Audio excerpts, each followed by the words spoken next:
ক্ষমতায় গেলে এককভাবে সরকার গঠন করবে বিএনপি। সন্ধ্যায় জাতির উদ্দেশ্যে ভাষণ দেবেন সিইসি। প্রশাসন, পুলিশ, মিডিয়া, সেনাবাহিনীর উদ্দেশ্যে যা বললেন হাসনাত। 11 দলীয় নির্বাচনী ঐক্যের শীর্ষ নেতৃবৃন্দের বৈঠক অনুষ্ঠিত।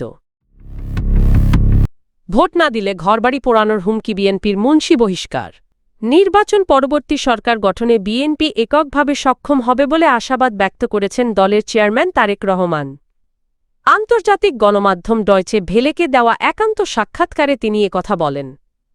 সাক্ষাৎকারে তারেক রহমান বলেন, 12 ফেব্রুয়ারি অনুষ্ঠিতব্য নির্বাচনে তারা এককভাবে সরকার গঠন করতে পারবেন বলে আশা করছেন। নির্বাচন কতটা সুষ্ঠু হবে এমন প্রশ্নে তিনি বলেন, আমরা আশা করছি নির্বাচনটা সুষ্ঠু হবে, মানুষেরও তাই প্রত্যাশা। 17 বছরের নির্বাচন শেষে দেশে ফেরার অভিজ্ঞতা নিয়ে তিনি বলেন, মানুষের মধ্যে প্রত্যাশা দেখেছেন। তবে দেশে ফেরার 5 দিন পরই মা খালেদা জিয়ার মৃত্যু ব্যক্তিগতভাবে বড় ধাক্কা ছিল। নির্বাচনী প্রস্তুতি ও ব্যক্তিগত শোক, এই দুইয়ের মধ্যে সামঞ্জস্য রাখা তার জন্য সবচেয়ে বড় চ্যালেঞ্জ ছিল বলে জানান তিনি। তরুণদের আকৃষ্ট করার বিষয়ে তারেক রহমান বলেন, তাদের নির্বাচনী ইশতেহারে তরুণ, প্রবীণ, পর্যলাক, প্রতিবন্ধী নাগরিক এবং দেশের অর্ধেক জনগোষ্ঠী নারী সবার ক্ষমতায়নের জন্য পরিকল্পনা রয়েছে। তিনি বলেন, দেশ গঠন করতে হবে সবাইকে নিয়ে। ভারতের সঙ্গে সম্পর্ক প্রসঙ্গে তিনি বলেন, কোনো চুক্তি যদি বাংলাদেশের স্বার্থবিরোধী হয় তাহলে যে কোনো দেশের সঙ্গেই স্বাভাবিকভাবে দূরত্ব তৈরি হবে। আমি তো প্রতিনিধিত্ব করি আমার দেশের মানুষকে, যোগ করেন তিনি। জাতীয় সংসদ নির্বাচনকে সামনে রেখে বুধবার 11 ফেব্রুয়ারি সন্ধ্যায় জাতির উদ্দেশ্যে ভাষণ দেবেন প্রধান নির্বাচন কমিশনার এএমএম নাসির উদ্দিন। মঙ্গলবার এ তথ্য জানিয়েছে নির্বাচন কমিশন। ইসি সূত্রে জানা গেছে, সিইসির ভাষণটি আগেই রেকর্ড করা হয়েছে। বুধবার সন্ধ্যায় বাংলাদেশ টেলিভিশন, বিটিভি, তারাচিহ্ন বাংলাদেশ বেতার, তারাচিহ্ন সহ দেশের সব বেসরকারি টেলিভিশন চ্যানেল ও রেডিওতে একযোগে তা সম্প্রচার করা হবে।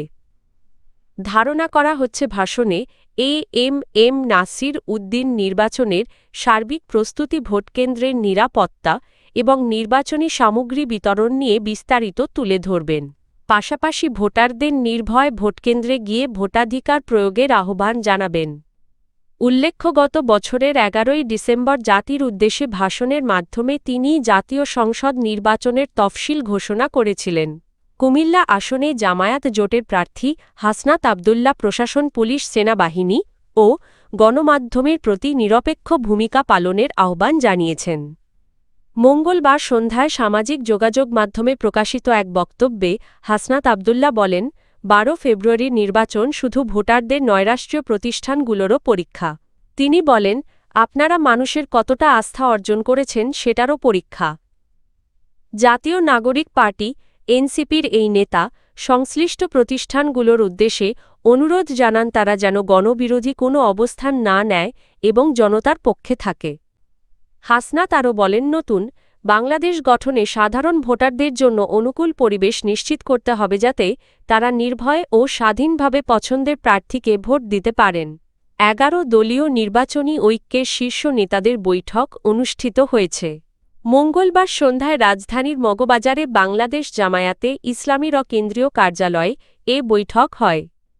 বৈঠকে সভাপতিত্ব করেন জামায়াতের আমির শফিকুর রহমান। 12 ফেব্রুয়ারি অনুষ্ঠিতব্য জাতীয় সংসদ নির্বাচন ও গণভোটের প্রস্তুতি ও কৌশল নিয়ে বৈঠকে গুরুত্বপূর্ণ আলোচনা হয়। বৈঠকে উপস্থিত ছিলেন জাতীয় নাগরিক পার্টি এনসিপির আহ্বায়ক নাহিদ ইসলাম, বাংলাদেশ খেলাফত মজলিসের আমির মামুনুল হক, লিবারেল ডেমোক্রেটিক পার্টি নেজামে ইসলাম পার্টি, বাংলাদেশ লেবার পার্টি, জাতীয় গণতান্ত্রিক পার্টি ও বাংলাদেশ ডেভেলপমেন্ট পার্টির নেতারাও এতে অংশ নেন। বৈঠক শেষে জোটের পক্ষ থেকে নির্বাচনে সমন্বিত কৌশল গ্রহণ ও ভোটারদের কেন্দ্রে উপস্থিতি নিশ্চিত করার বিষয়ে গুরুত্বারোপ করা হয়। ভোট না দিলে ঘরবাড়ি পুড়িয়ে দেওয়ার হুমকি দেওয়ার অভিযোগে বিএনপি নেতা মঞ্জুরুল আহসান মুন্সিকে দল থেকে বহিষ্কার করা হয়েছে।